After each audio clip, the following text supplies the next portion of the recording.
Good morning, have a nice day. Hello India. बड़ों को ढेर सारा प्रणाम, छोटों को ढेर सारा प्यार और मेरे सारे सब्सक्राइबर कैसे हैं आप सबको ढेर सारा Ram Ram, Ganpati Bappa Morya. Welcome back to my YouTube channel Shiv की डायरी में आप लोगों का ढेर सारा स्वागत है। दोस्तों, एक छोटी सी मोटिवेशनल कहानी जवानी के फूल जिसे मैंने हाल फिलहाल में लिखा है, तो इसे लेकर के मैं आप लोगों के समक्ष आ रही हूँ। तो देखिए कैसी लगती है मेरी ये छोटी सी मोटिवेशनल कहानी और न्यू कहानी है। तो चलिए मैं आज आप लोगों के समक्ष रख रही हूँ जवानी के फूल। सुदापा टैक्सी से रेलवे स्टेशन की ओर जा रही थी। आज ट्रैफिक कुछ ज्यादा है, कहीं ट्रेन न छूट जाए। जैसे तैसे प्लेटफॉर्म पर पहुंची तो देखा कि ट्रेन लगी हुई है। उसके जान में जान आ गई, चलो बच गई। सुदापा को अचानक अपने बाबा की याद आ गई। अपने डर पे काबू करो बेटा, दुनिया चांद तक पहुंच गई है और तुम्हें प्लेन में बैठने में डर लगता है। और सुनो, इतना समय भी तो बचता है, जरा सोचो तो। पता नहीं तुम्हें छुक छुक करके ट्रेन का ही सफर क्यों करना है। सुदापा मुस्कुरा देती और कहती, वैसे भी कहाँ कोई इतना आना जाना होता है बाबा। अब साल 2 साल में 1-2 बार ही तो कहीं आना जाना होता है, और वहाँ भी तुरंत पहुँच जाए तो भला सफर का मजा कैसे आएगा। इसलिए मैं भली और मेरी ट्रेन भली, मैं तो इसे ही फुल एंजॉय करती हूँ। सुदापा सोचती हुई अपने सीट पे पहुँच गई थी। आगे देखा तो उसके सीट पे कोई सोया हुआ था। उसे अक्सर ऐसे सीन देखने की आदत थी, खासकर तब जब ट्रेन सवेरे सवेरे पकड़नी हो। ये इंडिया और ये इंडिया वाले पता नहीं कब सुधरेंगे। खाली जगह देखी नहीं कि तुरंत कब्जा कर लेते हैं। अपनी चीजें तो अच्छी लगती ही नहीं, बस दूसरों की चाहिए। एक्सक्यूज मी, सवेरा हो गया है, आप अपने बर्थ पे जाइए, मुझे बैठने दीजिए प्लीज। सुदापा की आवाज सुन उस महाशय की आंखें तो नहीं खुली, सामने बर्थ पर सोए लड़के की आंखें जरूर खुल गई थी। मैडम, आप इस सीट पर बैठिए, मैं ऊपर वाले सीट पे चला जाता हूँ। दरअसल वो ऊपर सामने वाली सीट और ये नीचे की सीट मेरे और मेरे डैड के नाम पे बुक थी। डैड को ट्रेन से यात्रा करने की आदत नहीं है, इसलिए इन्हें नींद नहीं आ रही थी। इसलिए ये सामने वाली सीट एक लड़के ने उनसे एक्सचेंज की थी।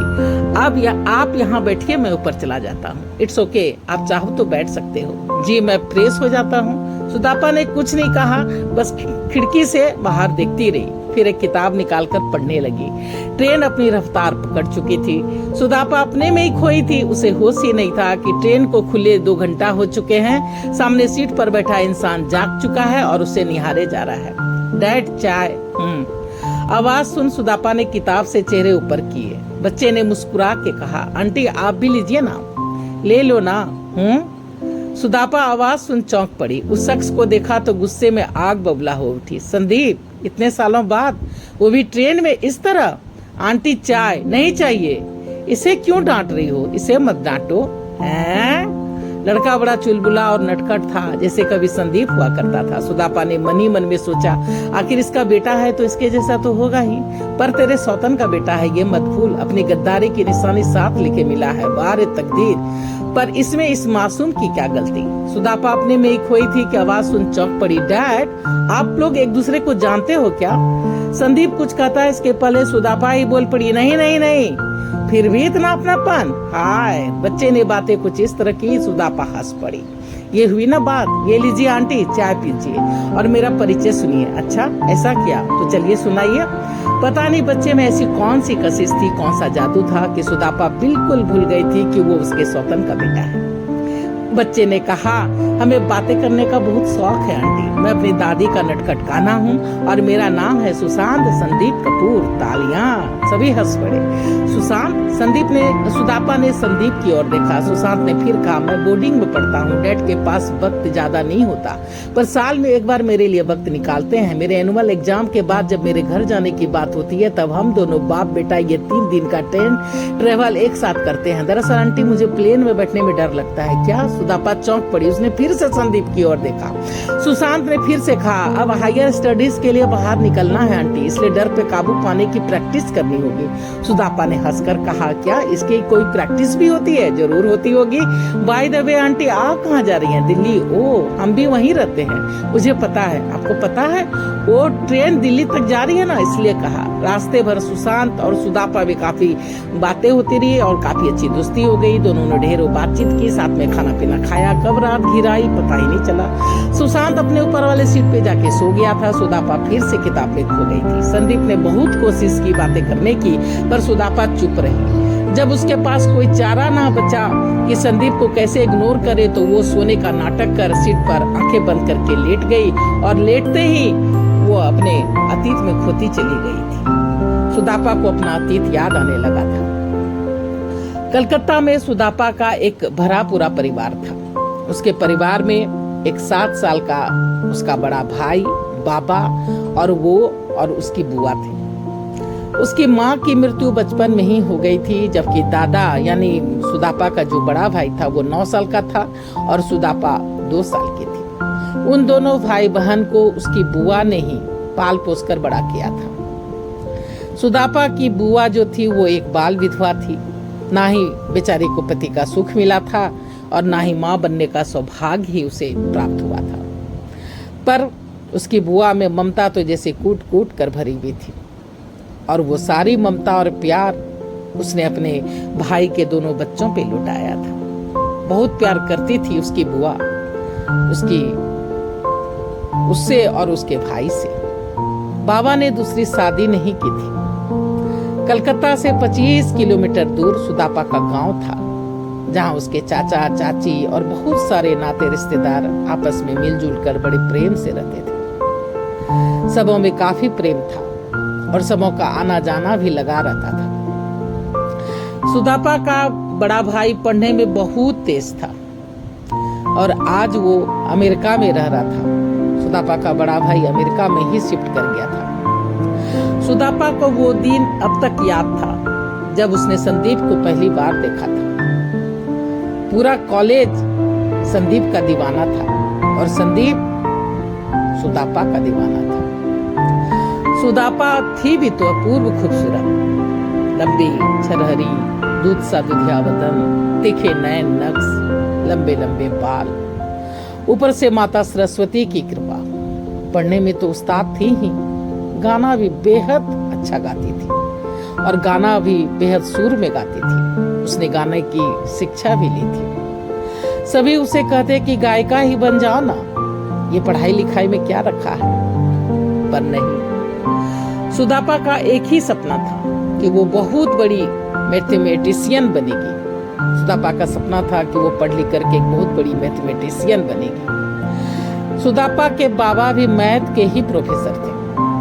संदीप और सुदापा एक दूसरे के काफी करीब आ गए थे। संदीप और सुदापा की दोस्ती दिन प्रतिदिन बढ़ती जा रही थी। दोनों में प्यार के अंकुर फूट पड़े थे। दोनों एक दूसरे से प्यार करने लगे थे।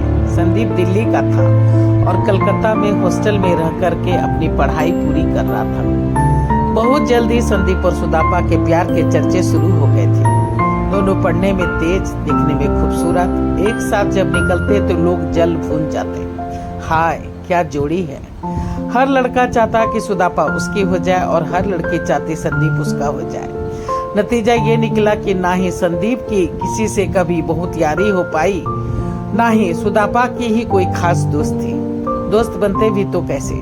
सभी ईर्ष्या जो करते थे दोनों से, बहुत जलते थे सभी उन दोनों से।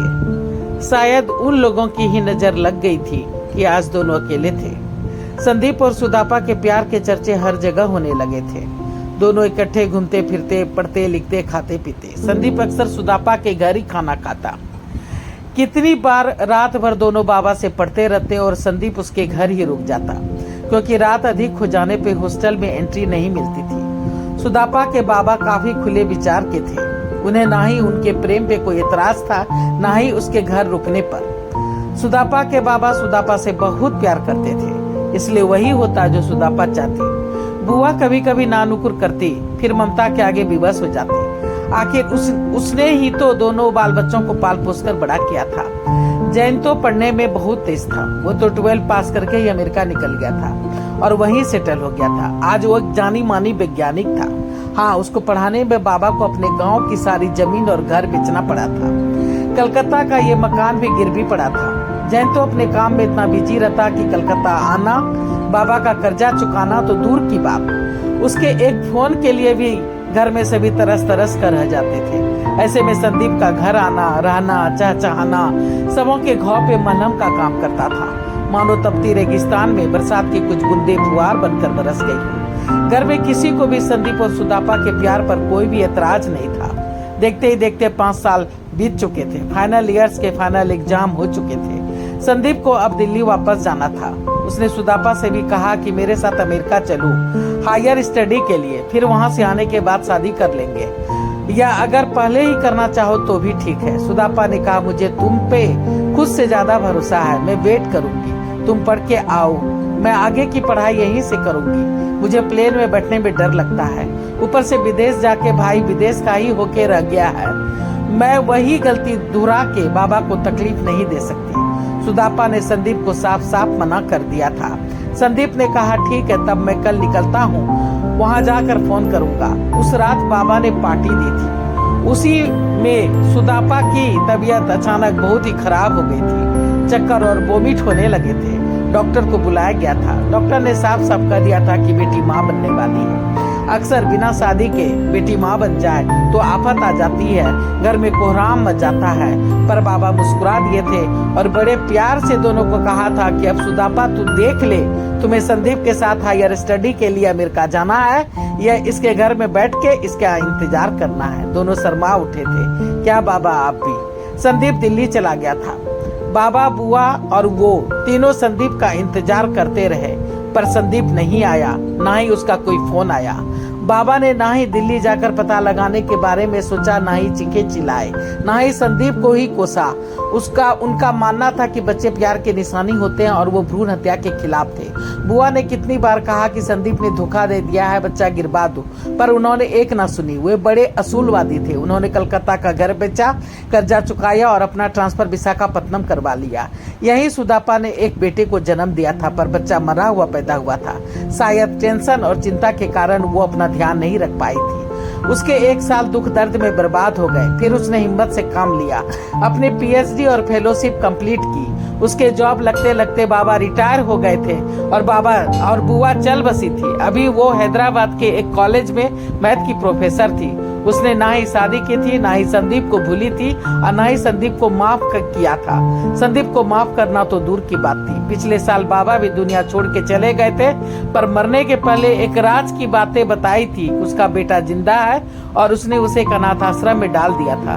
बाबा ने मरने के पहले कहा था, मुझे माफ करना बेटा, मैं बहुत आधुनिक भले बन गया, पर इस बात से मुंह नहीं मोड़ सकता कि तू एक बिन बिहाई माँ है। तुम्हारे सामने एक लंबी जिंदगी थी। मैंने सोचा कि तुम संदीप को भूल जाओगी, आगे बढ़ोगी, कोई न कोई तुम्हारी जिंदगी में आ ही जाएगा। अगर मैं जानता कि तुम शादी नहीं करोगी तो मैं झुमकी के इस फैसले पे कभी उसका साथ नहीं देता। उसने रो गा के अपनी कसम देके जबरदस्ती मुझसे झूठ बोलने को कहा था, क्योंकि उसे पता था कि मैं कभी झूठ नहीं बोलता और तुम मेरा ही विश्वास करोगी। वो बेचारी भी क्या करती बेटा, पाल पोस कर तुम्हें बड़ा जो किया था। उसे क्या पता था कि तुम शादी नहीं करोगी। तुम्हारे गम में तो उसने जान तक दे दी। मैं जानती हूँ बाबा, बुआ ने हमें माँ से भी ज्यादा प्यार दिया है। उसे भी माफ कर देना और मुझे भी। मैं भी एक अभागा बाप अपने बेटे से तो दूर हो ही चुका हूँ, अपनी बेटी से दूर नहीं होना चाहता था, क्योंकि मैं जानता था समाज तुम्हें उसके साथ कभी नहीं अपनाता। हम सब तो घुट घुट कर जीते ही। उस बच्चे के मन में भी समाज इतना जहर भर देता वो लोग कि ना ही वो तुम्हें माँ का दर्जा दे पाता, ना ही वो तुम्हें कभी माफ कर पाता। मुझे माफ कर देना, तुम्हें दुनिया में बिल्कुल अकेला छोड़ के जा रहा हूँ। सुदापा फूट फूट कर रो पड़ी। बाप के जीते जी तो भाई कभी नहीं आया, पर मरने पे आया था। अपनी सारी जिम्मेदारी बखूबी निभाई थी उसने। उसे भी साथ चलने को कह रहा था, पर वो ना जा पाई थी। सुदापा अपने अतीत के बारे में सोचते सोचते कब सो गई पता ही नहीं चला। सवेरे जब आँख खुली तो गाड़ी दिल्ली के स्टेशन पे लगी थी। बिना ये देखे कि दोनों बाप बेटा उतरे कि नहीं, उसने अपना सामान समेटा और अपने होटल पहुंच गई। कल उसे दिल्ली के SBM कॉलेज जाना था, जहां उसे सेमिनार अटेंड करना था। एक मीटिंग अटेंड करनी थी जिसमें कुछ प्रोफेसर के आपस में अदला बदली करनी थी। स्टूडेंट के कुछ डिफिकल्टी को सॉल्व करना था, कुछ क्लासेस लेने थे। तब कहीं वो डिसीजन लेने वाली थी कि वो दिल्ली के इस कॉलेज को ज्वाइन करेगी या हैदराबाद में ही खुश रहेगी और वहीं अपनी जॉब को वो कंटिन्यू करेगी।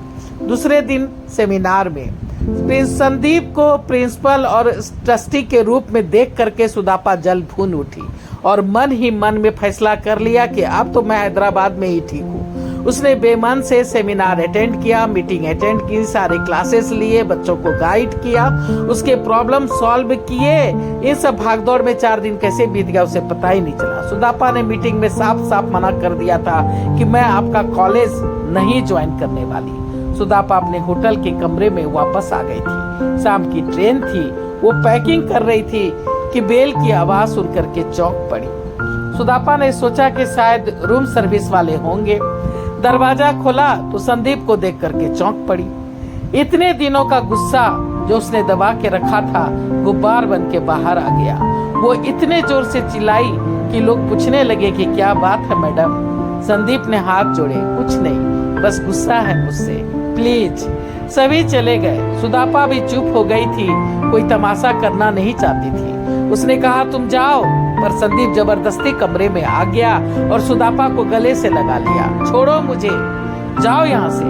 सुदापा फूट फूट के रो पड़ी। संदीप ने कहा एक मौका तो दो मुझे अपनी बात कहने का। बात करोगे, वो भी 18 साल के बाद? अब क्या बात करनी है?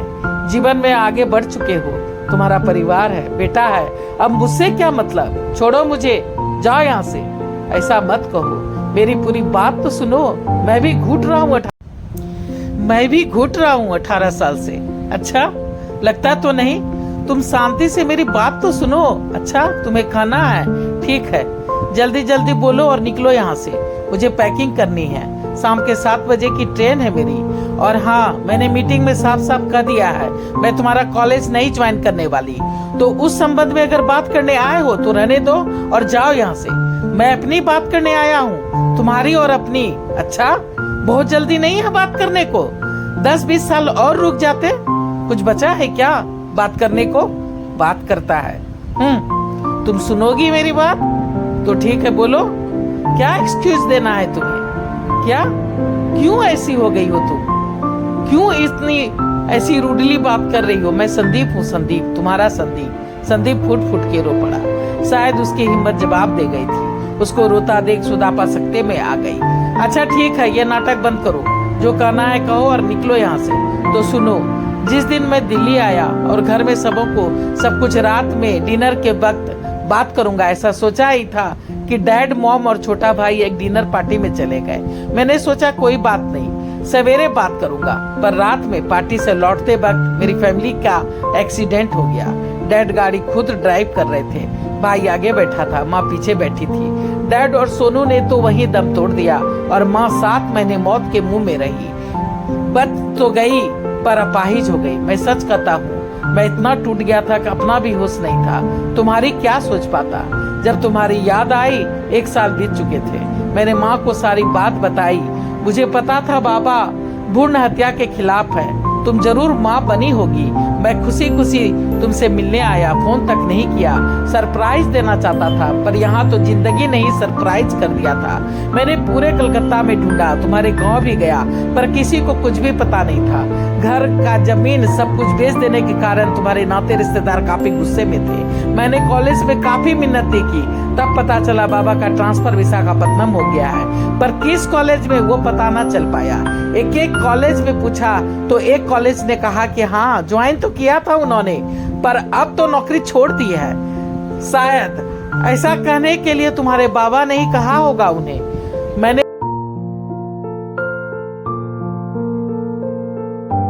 मैंने पूछा कितने दिन नौकरी की थी उन्होंने कहा मात्र 8 महीना। 8 महीना? इसका मतलब तुम लोग 8 महीना इस शहर में रहे हो, और जब 8 महीना इस शहर में रहे हो तो शायद तुमने किसी हॉस्पिटल में मेरे बच्चे को जन्म दिया होगा। ऐसा सोच के मुझे कुछ राहत मिली। फिर मैंने अपने बच्चे को ढूंढना शुरू कर दिया। मैंने सोचा कि मेरे बच्चे को तो तुमने जन्म दिया ही होगा। फिर शुरू हो गई मेरी हॉस्पिटल की भागदौड़, और तब पता चला एक हॉस्पिटल में कि तुमने बच्चे को जन्म तो दिया, पर जन्म देते ही तुम मर गई, और उन्होंने बच्चे को एक अनाथ आश्रम में डाल दिया है। मैं फुट फुट के रो पड़ी। डैड, भाई, और अब तुम। मैं सबों को खो चुका था, पर मुझे मेरा बेटा चाहिए था। खोजते खोजते जब एक अनाथ आश्रम में गया तो उन्होंने कहा कि हाँ, बच्चा तो यहाँ था, पर अब बच्चा गोद ले लिया गया है।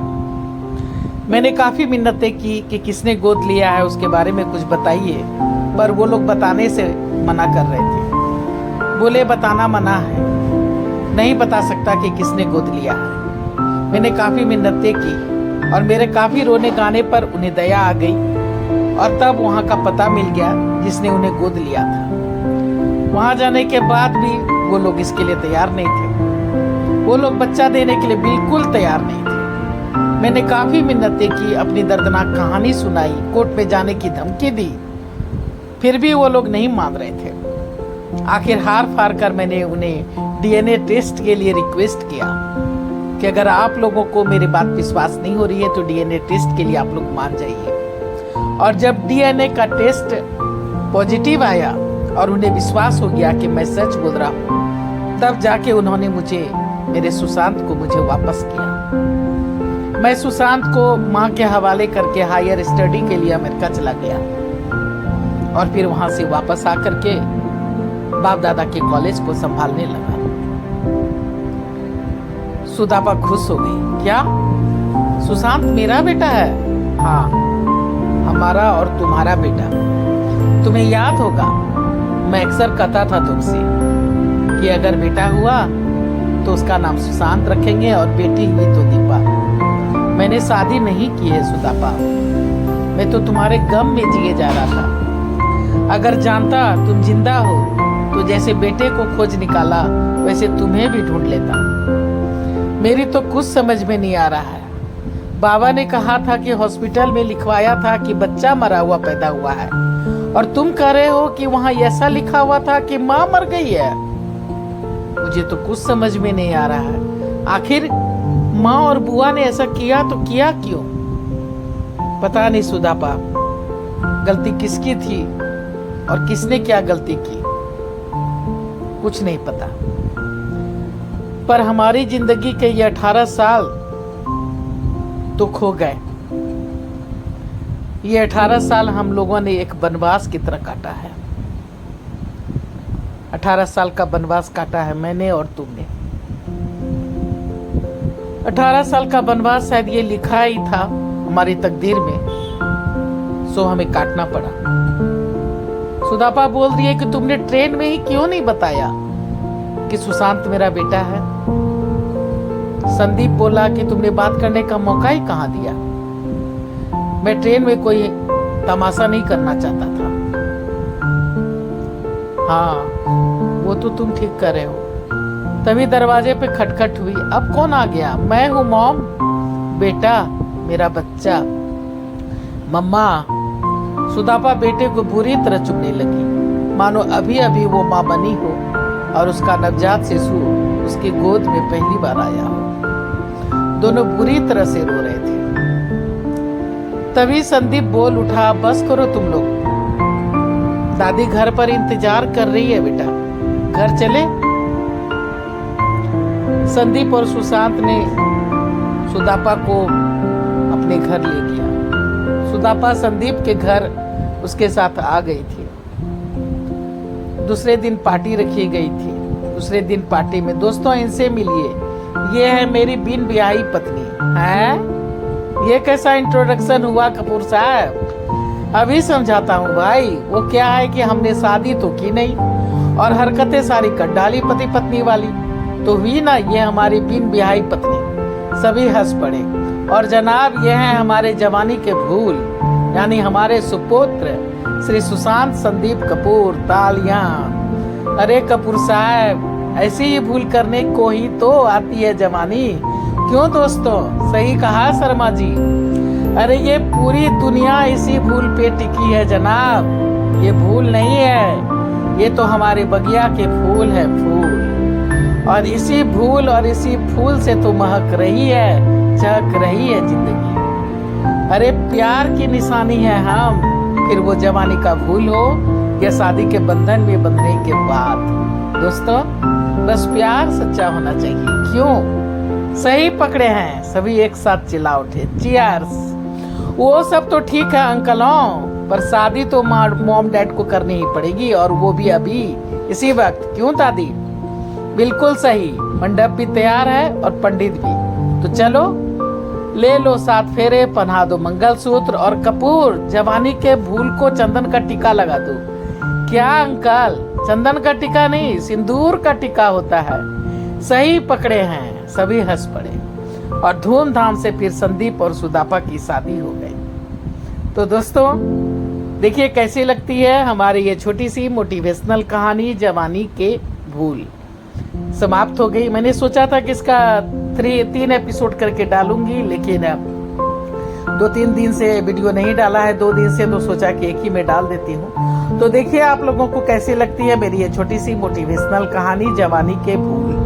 पहली बार चैनल पे आए हैं दोस्तों, तो थोड़ा सा मुझे सपोर्ट कर दीजिए। आप लोगों के सपोर्ट की मुझे बहुत ज़्यादा ज़रूरत है। मेरे चैनल बिल्कुल डेट पड़ चुके हैं, तो प्लीज़ सब्सक्राइब कीजिए, लाइक कीजिए, शेयर कीजिए, अच्छे कमेंट्स कीजिए, और बेल का बटन दबाना मत भूलिएगा दोस्तों, क्योंकि बेल का बटन दबाइएगा तो जब मैं वीडियो डालूंगी तो आप लोगों को उसका नोटिफिकेशन मिलेगा, ताकि आप आगे की वीडियो देख सके। अब मैं अपनी वाणी को यहीं पे विराम देना चाहती हूँ। जय भोलेनाथ, हर हर महादेव। और आप लोगों का दोस्तों मैं ढेर सारा थैंक्स कर रही हूँ मेरी वीडियो को शुरू से अंत तक देखने के लिए, आप लोगों के सपोर्ट के लिए।